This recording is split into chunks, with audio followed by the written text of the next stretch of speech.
That's the gas tank. That's the gas tank.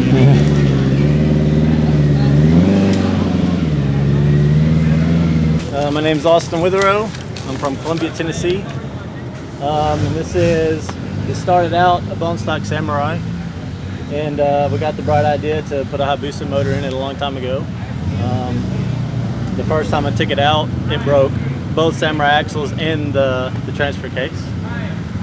So I originally thought if I liked it, I would put it in a buggy, but where the motor sits right here got into the driver's box.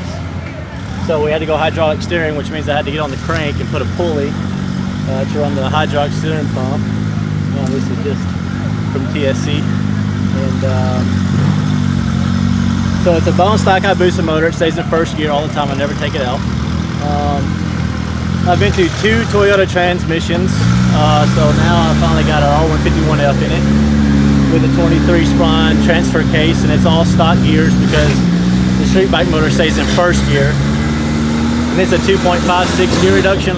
So it's got about 100 foot-pounds of torque. So I don't know if that means the transmission experiences 256 foot-pounds of torque in the input shaft. And I'm just running the stock radiator. I used to have a car radiator in it, but it would just get air bubbles, so the stock radiator works fine with electronic fans. And you still have the gas tank off the motorcycle in the back. I bought it off eBay, and it was a wreck, and it had the Superman logos on it, so I just kept them on. Because, you know, it made it to the fuel pump, and I wanted to keep some kind of street bike theme to it. But other than that, it's the front axles is built as I can build a Toyota. I kept breaking studs off normal, so I got 6 shooters, 37 trip, and the rear is bone stock, and I never broke it. So it's fun. You got to keep it wrapped up. Yeah. But once it's up there, it never lets loose. Yeah, that's crazy, man. I did not expect it to come up that hill or to sound like that. That's nuts. And that's actually with an exhaust on it. You see right here, it used to just be open headers, and it just got to where it was giving me headaches when I would drive it. It sounded like an 80s model Formula 1 car coming in the woods. So it's actually it's just got a glass pack on it, and then I can put a flow master on after that to make it really quiet. Right.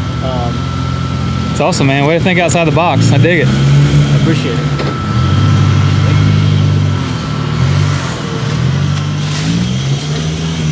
Still got the street light gauges in there. Yeah, just so I can see the tack and oil light and things like that. It's crazy simple, but freaking works good. Light too, I bet. How much do you think it weighs? It's 2,500 pounds. 2,500 pounds? Yeah. That's crazy. Most buggies are like 4,500 pounds. This is a light one. This is like half of what they weigh. It's like an overgrown razor.